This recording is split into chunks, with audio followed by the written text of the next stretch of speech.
When I was a kid and I first heard the word gay and what it meant, it sounded like a mental, emotional affliction, and I was sure that I had it. It became my great secret.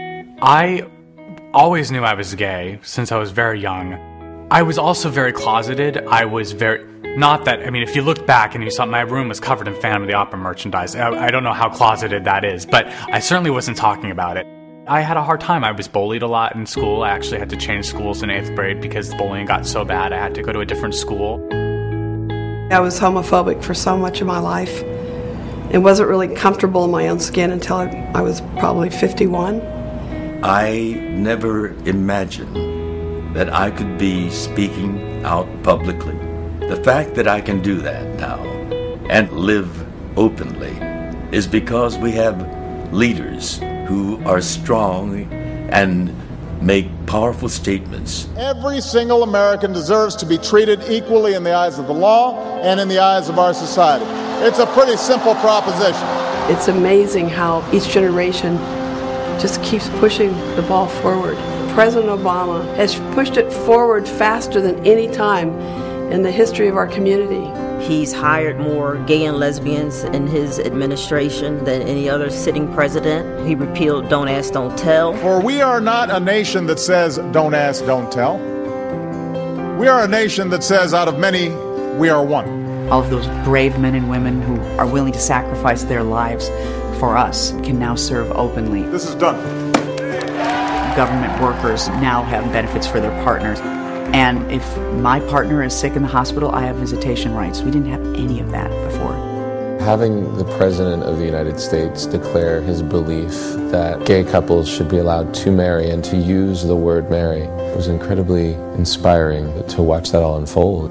It is important for me to go ahead and affirm that I think same-sex couples should be able to get married. I heard the announcement from the President on the radio, and I immediately called Brad. We started getting phone calls from friends sharing the joy of hearing our president making such a bold and principled statement of equality. We reveled in that.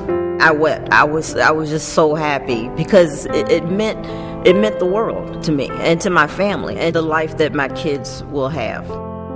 Alana Kloss and I have been together about 33 years. In the old days, we always hid.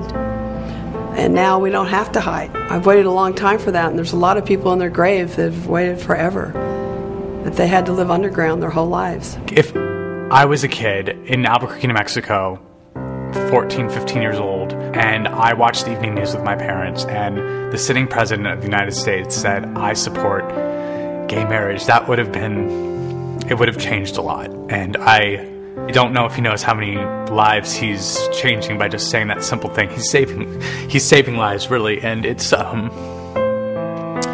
very moving. And I wish I had that when I was a kid, and I'm also so happy for the kids that have that now. They're going to grow up into a time that is not something that we can even, I think, imagine.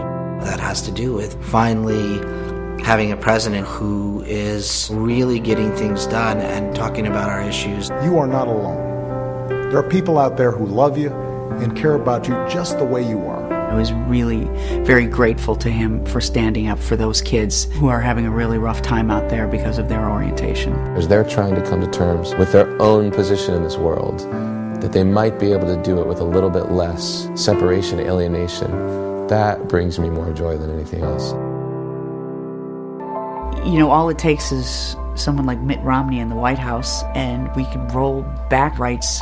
We could lose them. He wants to amend the Constitution to say that marriage is only between a man and a woman. There are such extremes of point of view between acceptance and tolerance and growth, and on the other side, small-mindedness and judgment. Thomas Jefferson said, you know, you have to refight this fight with every generation, and it's our turn now. We have to preserve those rights. And when you cast a vote for Barack Obama, you're standing up for those rights.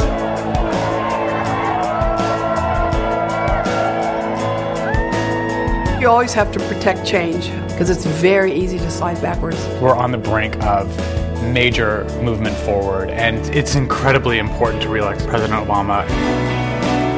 Come out and vote for President Obama. Come out and vote for President Obama. Come out and vote for President Obama.